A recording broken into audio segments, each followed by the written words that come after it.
everybody, and welcome. My name is Jean Gallagher, and welcome to show number 12, Discover Rising Tides, How the Outside Makes the Inside Better, where we explore the importance of the outdoors and maintaining life balance. And through this series, we'll be talking to women business owners to understand their journey. And today I'm excited for part 2 with Megan and Lacey. And instead of me reading their bios, why don't you guys introduce yourselves and a little bit about your background, and then we'll get started. Megan, you want to go first? Sure, yeah. I'm Megan Millitello. I was an air traffic controller in the Army for a long time, and then I got out and did that for a while. And then that was my life. That was my whole life.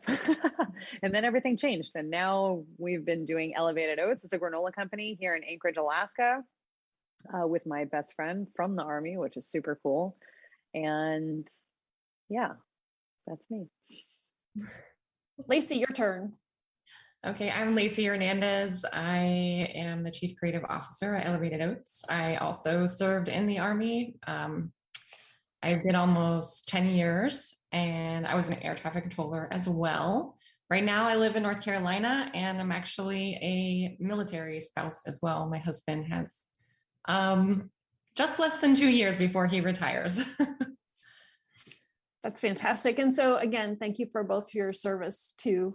And so we started this, that the last time that we talked, we delved a little bit into it. And I know that we're going to cross over and talk a little bit more similarly about some of the subjects we talked about, but I really wanted to understand, and what's interesting and maybe unusual for a lot of folks that are in business with business partners, you guys have a couple of miles between you logistically, right? And a couple of hours between you logistically as well. So that throws another piece of coordination into business, doesn't it? It definitely adds a layer of challenge. I like how you put that. That's a positive spin on it. So you use a specific planning software to do that, right? Yeah, we use Asana. Go ahead. We use this program called Asana, and it's like a program or project management tool. And so how does that work for both of you, or how do you integrate your daily responsibilities within that? Go ahead, Lacey. Oh my gosh, this thing is, I even use it for my own personal. I just add in my own personal schedule into Asana. I use it as almost like a calendar or a to-do app. It's kind of both of those mixed with Excel. So we've built it out pretty extensively. I think, our background as air traffic controllers allowed us to kind of understand systems, and we've gotten a lot of compliments from people who have seen our Asana. Wow. So it's multi-layered. Oh yeah. And the time too that we've invested into it, like we pay for the higher version, but really we're the way that we're able to do it, it feels almost like it's another person, because we're able to keep everything so separate and really track so many tasks at once. And so the process of managing this is really similar to what you dealt with being you're doing air traffic control for granola, right? Pretty much. Kind of. We definitely use those skills in this, in building a business, like just knowing, do it the right way the first time. So you don't have to go back and take more time to fix things, being very precise, like taking chances, always moving forward, like no matter what, things aren't stopping. So kind of always having to adjust and function as we go. Wow. And so how did you all met in service during your service time, correct? And how did that all come together? I'll let Megan tell the story. I was a late deployer, and Lacey was in Iraq already, and you had been there for like 9 or 10 months already when I had gotten there. We got extended is what it was. And so she wouldn't have come normally, but we went from 12 months to being there for 15. And so when we found out we had long enough for her to be able to come, and get her first CTO rating. Which didn't even happen because I was actually only there 5 months and you need 6 months. But it was good. It was good to kind of go and become part of the team, not necessarily like being back in the unit. And then your whole company is there, like having this experience together. And if they come back, it's like, okay, yeah, now I'm new. It was nice to kind of go there and get into what the job was, meet the people. And yeah, that's where Lacey and I met. We were both air traffic controllers and very fast friends. Yeah, in Iraq. Yeah. In Iraq. Yeah. And so once you both came back, did you stay connected, or after you were done with the service, or how did that work? How long were you in Hawaii until you left? Well, we went on the second deployment. So it was 2 years until our second deployment, and we deployed again it ended up being 10 months instead of 12. Wow. Went to the same place, Cobb Spiker in Iraq. And then shortly after we got back, I ended up getting pregnant and getting out of the military. So it was only like 9 months, I think. But we had a good 3-4 years, I think, working together. Really too, like, I don't even know. There was one point in time where there were 13 females in the company, but what was the lowest? Do you remember? I think it was only like 11. Yeah. So we didn't really have a lot of women to connect with either. And then you're not even supposed to connect with certain people once you hit certain ranks. So really that number is like dwindled anyways. Yeah. So we spent a lot of time together, but I think that kind of comes with military. Like you're not with your family. You're in a new place. You're creating these bonds with people. And yeah, just having fun together, like working. And then I remember some of the parties that we would go to and things we would do, just being kids. Yeah, we were young. That was many years ago, because those things that you don't talk about anymore, right? Yeah. You can only tell your kids when they're much older. Yeah. And so once you get, go ahead, Lacey, go ahead. Go ahead. Your turn. Once we got out of I got out of the military, and then my husband was still in, he PCS'd, which is, moving to Alabama. And so we were separated from there. And I forget what year you got out, Megan. I got out in 2012. Okay. So it was like a year after I got out that you got out. And so I remember she had come to visit me in Alabama when my son was born. And then when she got out, she went to California, and we were in contact for a good while, but I ended up getting back in the military. And it was right around then, I think, that we really kind of separated for like 4 or 5 years before we had like a phone call. And it was kind of like a phone call, like, hey, do you remember this guy's wife's name? I'm trying to figure it out. Isn't it funny how little conversations like that turn into so many big things, but you've got to make that initial contact of just a conversation. Yeah. And it never felt like we lost anything really too once we came back together. It's so interesting too, because it led into I wanted a logo for a health coaching business, and then everything just shifted. Yeah. And so granola, how did that happen? That was the shift. I left a relationship, this kind of catalyst, this huge change. I was in my dad's basement. Lacey and we reconnected about hey, I need some labels and a logo. And I'm like, I can't do this. And then healing too from the traumas and what, you're changing your life. You're separating yourself from this whole identity that you've created over years, and you're choosing to put your whole self out there and put yourself on the line. And it was a lot. And I think we both really helped each other to transform into better people. Is that when you moved to Alaska, Megan? That was when I moved to Alaska. Yeah. And do you think that the location, being in Alaska, helped the healing process? I would say so. Yes, it's very small and everybody is really nice here. And you have just the most beautiful things to see. Like anywhere you go, it's magical. It's been magical. She says small, but it's not small, not compared to Goldsboro, North Carolina, where I am, but I get what she means. And so that's kind of interesting, the outside portion, right? And we talk about how the outside makes the inside better, and through that healing process. And so whether you're in Alaska or North Carolina and going through what you both went through the service and then transitioning out, do you think that that was a big aspect of your healing or continuing to grow process? Lacey, I'm gonna sneeze. Yeah, I certainly do. I mean, I have been going through, since I got out of the military in 2016 for the second time, I've been going through what I feel like is a lot of isolation. You know, the military provides this, like, you know, brother and sisterhood.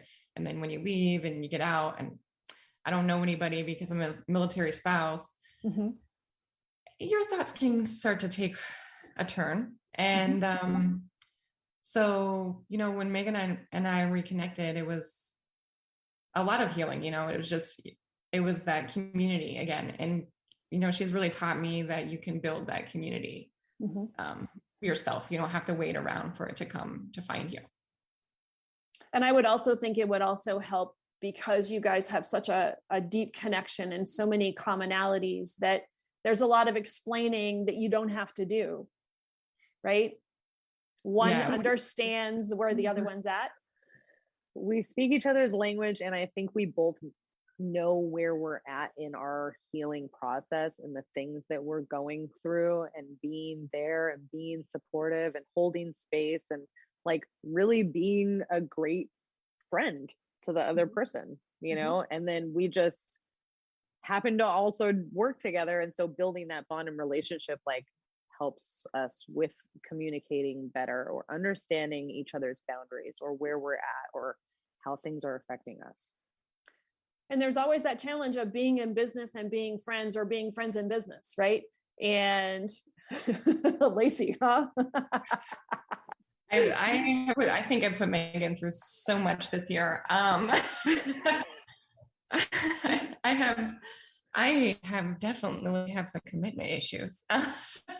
And so I've been like, I don't want to do this. I do want to do this. I don't want to do this. I do want to do this. I don't know if I can do this. But she's really allowed me that space to, you know, figure out what resonates with me. Mm-hmm. That's fantastic. And so how granola, so you, Megan, you said that you were transitioning from a health coaching and you ended up with granola. How did you stop at granola, or what really brought you to that?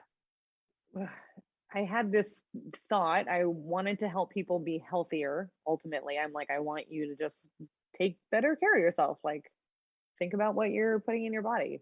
And I was like, well, I can do like a restaurant or cafe because I really liked food, and working out is one thing, like telling someone, yeah, you can do all these things, but really the food, like that's so important. You can't just like eat junk and then work out for an hour and think that that's counteracting each other. And then at cafe, I was like, well, I don't really feel like I like eating with people. I don't like just cooking for someone. And I was like, I have this awesome granola. I just happen to have this awesome recipe. And I'm like, this is so easy to make. Would be a great thing to spread to people. I didn't even think about what it really could be or envision what it actually could lead to. It was just like, this is something that I can share with more people. And then it just kind of kept going from there. And so for us, it's so much more than just the granola. Like, we spread this message of mental awareness. We do group hikes. Like, Lacey's actually going to do one in North Carolina this weekend, and I'm doing one here in Alaska to promote getting outside and moving your body, because that affects your mental everything, just like the food that we eat. That's fantastic. And so we've got a little background noise. There it goes. Okay. So So you're both doing hikes. Is this something new that you've created, or you've been doing this for a while? Megan's been doing this for a few months in Alaska, and literally just today we decided to add one here in North Carolina on the same day. And I don't have a huge community at my disposal, but I do have the military community still because my husband's a recruiter. So we're like getting those people involved. And it's really cool to see already people messaging me like, hey, are you going to do this again? Because it was short notice because they are interested. So it's cool. That's fantastic. And there's some really great Facebook pages for even specifically for women in hiking that there's got to be some, because you're so close to the AT, there's got to be some in your area. I know that there are, that might be a really great resource too. That Totally. just to connect and create a community or support a community that's already there. Yeah. So let's talk. Well, go ahead. Oh, I was gonna say we do a lot of sharing in those Facebook groups when we do have these kind of hikes coming up. Yes, definitely a great resource. And that's also a great resource for getting your granola out as well. Yeah, and we're not like pushy salesy with the granola. So it's just like we want it to speak for itself. Like just try it kind of thing. So let's talk granola a little bit, and let's talk about business in Alaska, right? So it's got to be different creating a business in Alaska than it is the lower 48, right? I don't know. Well, logistically, yes. Yeah, logistically, we do have a lot of different challenges. There's interesting too, because the state is so small, it's not a lot of people. You become well known really fast, and like you get into the places that are with your target audience really fast. So now our goals are kind of to move outside of the state, which is going to be a different challenge, like getting things in. Now we got to get things out. Right. Yeah. And so you started with one flavor, correct? Or did you start with multiples? Actually started with 4. Okay. We had an idea, like one recipe was the whole idea, and then it was like, well, you can't just have one. And my dad was like, I would love a chocolate granola. I was like, all right, let's do something. So you do a little Pinteresting and then try something out. Originally it was called Dark and Salty. It is so amazing. Now it's called Salted Cocoa Crunch. It's our crunchiest granola and has such a low amount of sugar in it. Like 9 ingredients, I think. It's a great snack, just a great snack. And then it was like, well, if we can do this other one with bananas, like having this wet base, like we should be able to do it with something else. Like I'm pretty sure that we can use beets. And then it was like thinking of this beet recipe and making this really beautiful pink granola that has such a unique flavor. I can't even describe it. It's like earthy and savory, but then the tang from the cranberries, it's delicious. And then it was just kind of like, well, we should be able to do this with something else. Let's try carrots. And then it's just kind of kept going like that. We just started doing test flavors, and our last one we used blueberries and lemon juice and colored it with a tea. Like, oh wow, getting to the point now to where we can actually have fun and be creative with it, and then share that with our community and our base too. Wow, that's fantastic. I love that. I love the creativeness, and I'm a huge fan of beets in all kinds of food. And I love the fact that you kind of jumped the shark and put a vegetable in your breakfast, because and it's the second ingredient. Yeah, it's not a little bit. We put a lot in there. And in the colors are just phenomenal. There's nothing like a good fuchsia beet color. Totally. Yeah, it's fun. Yeah, and that's the other part. It's fun, and when you can have fun doing something totally different. And honestly, if you don't take it so seriously, right? And you're able to step back and have a good time with it. And I see that you do some quick videos on the website too, Megan, right? Yeah, we do like little TikToks or recipes, and also outdoor things, trying to promote that idea, get that thought going in your head. And so you're currently selling on shelves in Alaska, yes? Yes. but people can order granola outside of Alaska too, correct? You can Totally. ship to the lower 48. Yes. Yes. And so what's your target market for in stores right now? Where do you have your product? Oh, Go ahead, dear. well, we have our product right now. We have our product in over 40 like locations. We have Kaladi Brothers, which is a well-known coffee joint in Alaska. They're in 17 locations alone. And I guess you could count us as being in Seattle because that's where Kaladi is too. And then a lot of what we have is the small independent like retailers in Alaska, but we're also in New Sagaya and Natural Pantry. Yeah, those are our natural grocers here in the state. Mm-hmm. And then we're getting into the largest chain here too, Three Bears. It's a local grocery chain. And wow. we just became a new vendor for them. So we're just waiting for the order and gonna pack a lot of boxes.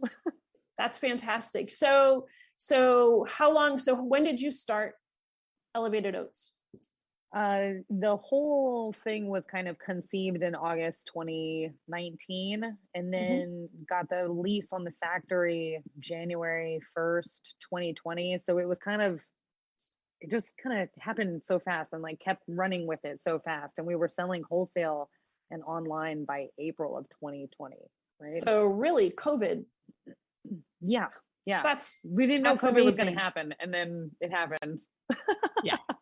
And so did that affect you at all? Yeah. I think it Yeah. made us build a factory. Really, Yeah. it's like she was doing the cottage food before that, and COVID kind of hit, and then the shows were being canceled. So it's like, how do you keep moving forward? You just go wholesale. You're like, okay, fine, we'll build a factory, and so we kind of focused store shelves. Yeah. Wow. So what's the process? So you started as a cottage industry or a cottage license, right? And then, right. So then if you go wholesale, is that still considered cottage or how does that work? You have to have you have to be manufacturing in a DEC approved kitchen, which is through the state of Alaska or whatever state you're in. And so we filed paperwork, have a whole floor plan with all of our stuff. We have recipes sent in. We have our packaging process. So all the things that we have to go through to create it. Nutrition labels, I think, are not required unless you're selling over 100,000 units in a year. But we still put nutrition labels on our stuff because immediately too, that was something that people really wanted. Like people love nutrition labels. It's easy to read. Same thing with gluten-free. Gluten-free is really big right now. Yeah. And then you have your space. Now, if you are a person that's new trying to get into it, because I will say for us, getting that factory space and then working on it the way that we have, it's been a big investment. We have spent a lot in overhead continuing to have this space and build out our systems and change our packaging, like figure out the market, test everything, versus say getting a co-packer and paying higher prices to have your product, but not paying that overhead, or renting a space in a factory. Like we have a girl that rents the kitchen like every few hours a week, and she makes jams, and she's selling wholesale now. And she's like, oh, I just got a new wholesale account. And it's like, heck yeah, girl, you get it. And so she's expanding her business, which is great for us because then she comes in, she cooks a little bit more hours. But at some point, depending on how you build your business, you're going to have that operation more at capacity, which is ultimately our goal too. Well, that's fantastic that you're able to help elevate others. Yeah. And then it helps us with maintaining our overhead too. Exactly. Because I know that sometimes it's very difficult to find kitchen areas that are plug and play approved for people that are producing on a smaller level. Yeah. So what were some of the challenges that you had going from small to building your own factory? Oh, we don't have enough time for that. Some of the challenges, I think it's really come down to being a leader, like learning how to delegate and how to kind of get people working in the right zones, knowing what moves to make next. Oh my gosh, that's like the most challenging thing. I feel like always questioning, like, is this going to be the right thing? I don't know. Let's just try something. Yeah. What do you got, Lacey? Yeah, I actually think that's a really good one right there, because like in the military, they definitely teach us like make a decision. Any decision is better than no decision.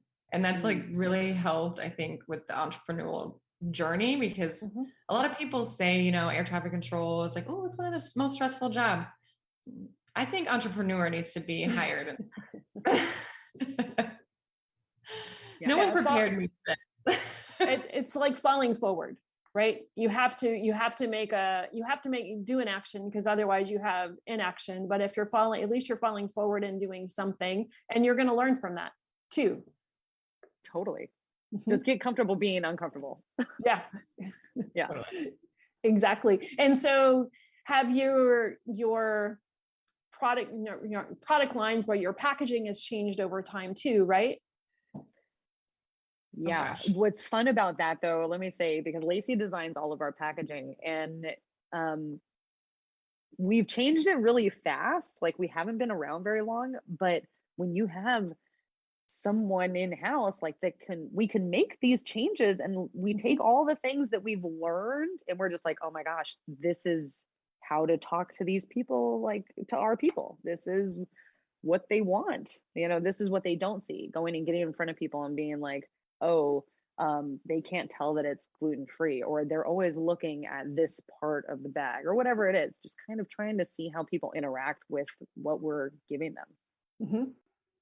And so with Lacey being able to do that dynamically, I can see how that makes a difference. And have you seen an evolution on your packaging of where it started from where it is? Oh yeah, it's completely different. It was, you know, craft paper bags with some labels on it to begin with. And then we went to these black bags with like glossy, trying to get this like luxury feel. And actually I graduated from college this year with my bachelor's in graphic design. So when I redid these bags to the ones that we have now, the lighter colored ones, I actually contacted a professor and was like, hey, can you critique this bag for me? And he was like, oh my gosh, I'm so happy that you changed from this black bag, because it just makes me think it's so heavy and so dense. And I was like, oh, I'm so happy to hear that. So I'm making it a better decision. That's interesting. I would never, well, I have like zero creativeness inside, so I can't even comment on this, but I never would have connected a color of the bag to how dense or how heavy or it would feel to somebody. That's really interesting. Yeah. A whole psychology. Yeah. And so what do you think some of your biggest wins have been? Oh, we just won 2021 Veteran Startup of the Year through the Rosie Network, which we're like, oh my gosh, we're a granola company. You're kidding. So tell me more about that. So what is the classification or the qualifications, and what is the award? It was a veteran or military spouse, I think, startup. So less than 3 years in business. They had several categories. The Rosie Award or the Rosie Network is for military entrepreneurs. It's a great resource. They do different shows and things. So they had all these different categories, and I put in for this one for us. And I was just like, this is about the team. I'm like, we've built something that's from this to this, and just a quick little application. And then all of a sudden they're like, hey, you're a finalist. And then I was like, oh man, do we have to do anything? And there was nothing else. And then all of a sudden they're like, hey, you won. And I was just like, oh my gosh, like what? It's just been mind blowing. We also did something else. We did this military entrepreneurship challenge, and we were finalists in that. And it was this really big pitch competition. The eligibility requirements, I don't know, but there were businesses we were going up against that were like 10 years old, 12 years old. Wow. And it was kind of like, wow, we made it even into this. and we're Mhm. pretty new. That's amazing. And so what Yeah. do you think, what is it about your business, do you think, that caught their eye or that really put you on the top? Do you know? We tell a lot of people tell us it's the story. I was in Patriot Boot Camp, which is a thing. It's a boot camp. I don't even know how to explain it. Basically, Like an at this point. accelerator. Yes, that's what it is. Accelerator? And most of it was like mentor based. And I got to speak to one of the VCs from Google. And he told me, he's like, well, you know, it's like a granola and 2 women veterans, like mental health. He said it doesn't take much to make me feel good to buy your product. Wow. So That's I was really like, okay, nice. And I you think know, for it us was nice. too, it was very nice. And for us, like, we're very humble. Like, we have a hard time with even feeling good enough or whatever. You know what I mean? Like, that's Mhm. been a process of growth, like trying to become more into our potential, just people. And yeah, so it's so interesting to kind of hear what people think and say and just keep putting it out there. And we don't do it for, like, that's not what we're doing it for. Mhm. We want to help But you become a better person, really. I think it's that authenticity, you know, like that's what we're showing. We're trying to walk the walk and talk the talk, and it means something different for everyone. So like Megan and I, while we have this, you know, common bond, we still have like different interests. So like what we're putting out there is different, and people, I think that resonates with people. Like I can be myself and still be part of your crew, you know? Mhm. I like the authentic word that you use, Lacey, because I think that's really true, because you are being yourselves, doing something that's really important, and you're not changing who you are in order to do that. 100%. Trying And this.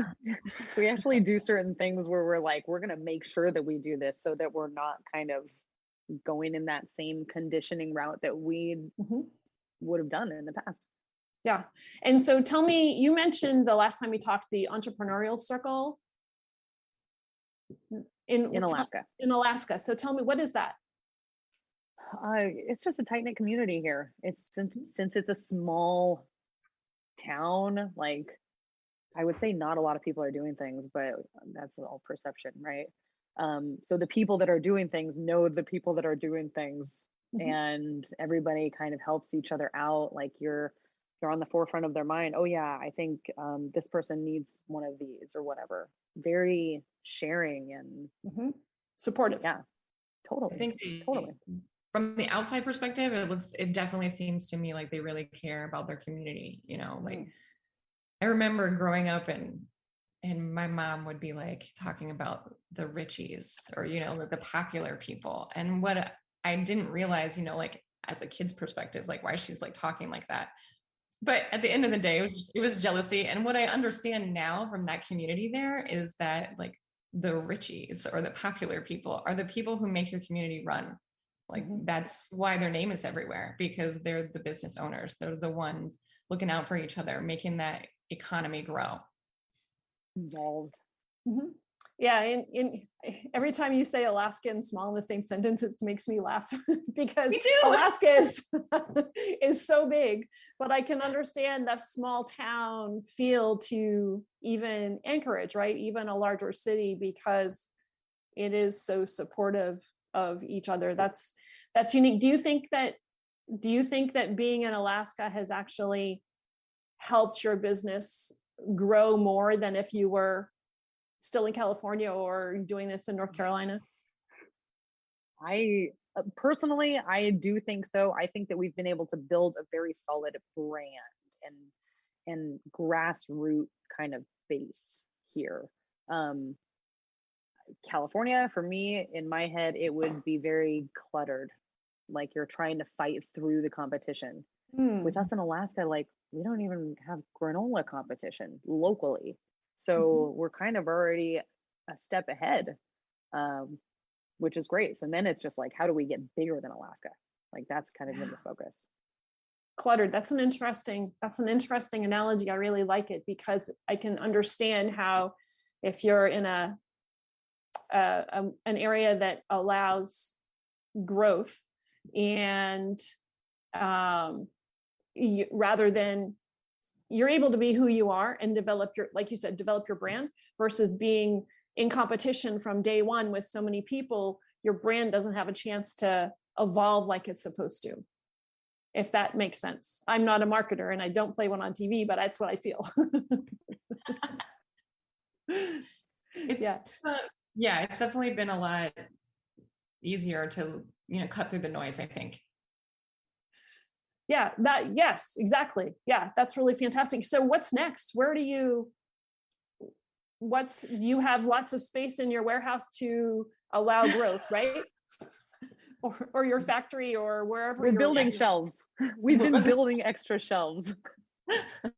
We do have a little bit of space, but it's definitely something that is like in the thought process, like, hey, maybe we're going to need somewhere to distribute or something, or maybe we ship a container down to the lower 48 and distribute. Like, there are different challenges as we scale that we will have to face, but we'll face them like when we get there.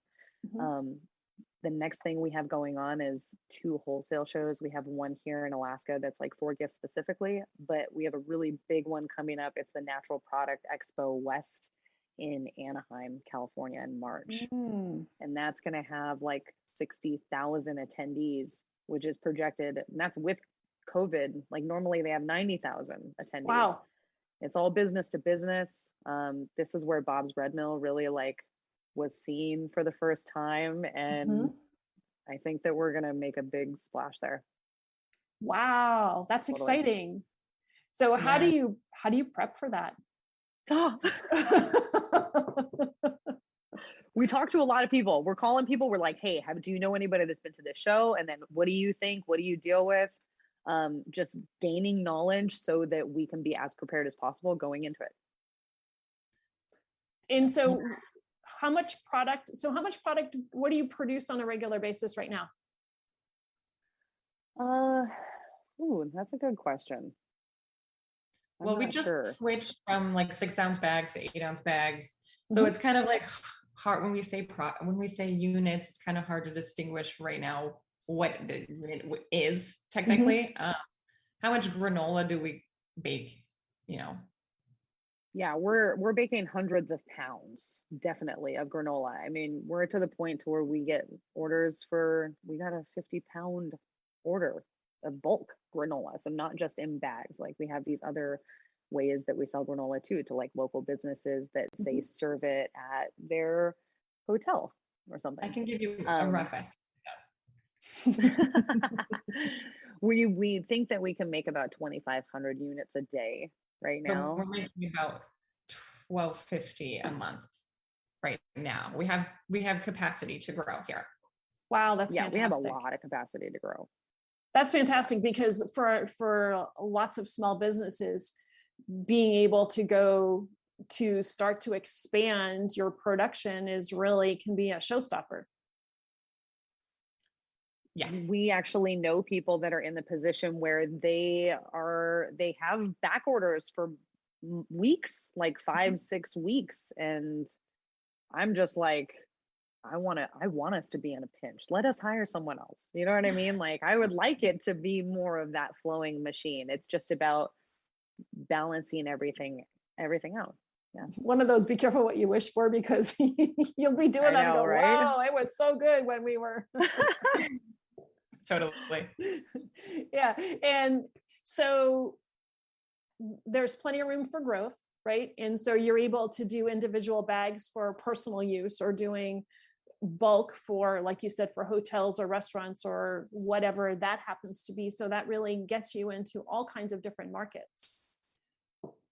Yeah, we've been able to spread throughout Alaska pretty nicely, because like we've even been incorporated into the gelato, like at the gelato place here. Oh, so different little partnerships with local businesses. We're on a couple different acai bowls around town.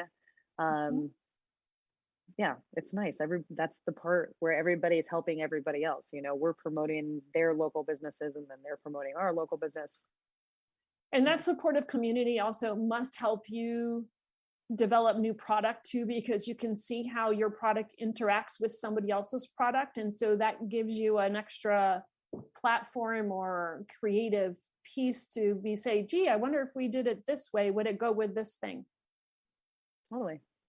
So is it hard getting supplies to you in Alaska? Down here, we're having, there's so many stories about so many supplies that just aren't making it to the store. I don't actually think that we've had too many issues as a business. Like we haven't ran into that challenge. Maybe waiting for certain things shipping wise to take a little bit longer, but I don't think we've gotten really in a pinch. The only thing I can think of is our packaging at the beginning of the year. The first time we ordered custom packaging, like having it printed, it did kind of get lost on the way to Alaska. But I think because like we lived in Hawaii, when we were in the military. So being in that island environment is a lot like being in Alaska. You're used to waiting longer for things because, it takes longer. Totally. Yeah. Correct expectations, I guess, right? Yeah. So you plan for it, Okay, yeah. Well, that's good. As long as if it's in the plan and it's not a surprise, then that also helps manage the stress level a little. So the Anaheim show in March, that's really going to that could be a game changer. Yeah, I think we're waiting until then to like really decide where we want to target next. Because, we're doing well in Alaska, but we want to be like, the worst fear would be that, a distributor get us and then nobody knows who we are. And then we don't sell, like that's just the worst case scenario. But if we could kind of control it a little bit, like we see who was interested in us and be like, okay, we're going to target Oregon or Seattle next or something like that. Right. Pacific Northwest, easier to get to, and similar, there's a lot of diverse communities, Seattle, Portland, Vancouver. And then do different things with that too, like put some effort into the marketing in those areas so that we can start building that name so that people see it and associate and give it a try. That's awesome. That's fantastic. So the company, there's so many. What would you need from the community? What would you like to ask for people? What do you think you need? Oh, I think we need. Well, we want people to buy our product because we want to increase our capacity. Like that's what we want. Truth be told, that's what we want. We want people to also choose yourself when it comes to what you're eating. Like add color into your diet. Like that's the easiest way to add nutrients. Yeah. Yeah. Add some not color. Skittles, but like yes, not color from Skittles. Color from Skittles is not nutrient. Yes. So have a salad. It's kind of like you have to change your whole taste buds. Like you have to change your process. It's a lifestyle. It's not just a diet. It's not just putting in that one hike and then that's it, right? It's continually working towards it and knowing that, it's a marathon. It's not a race. We're not running to something. We're so used to having this instant gratification. So like slow down, take your time, eat the good things.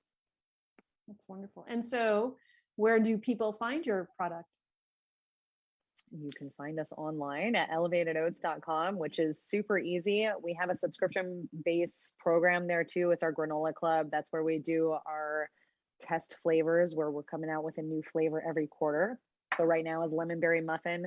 Our next flavor we're thinking about is maybe a mango habanero, which I'm really excited about. And so that's right, excited about the creativity part.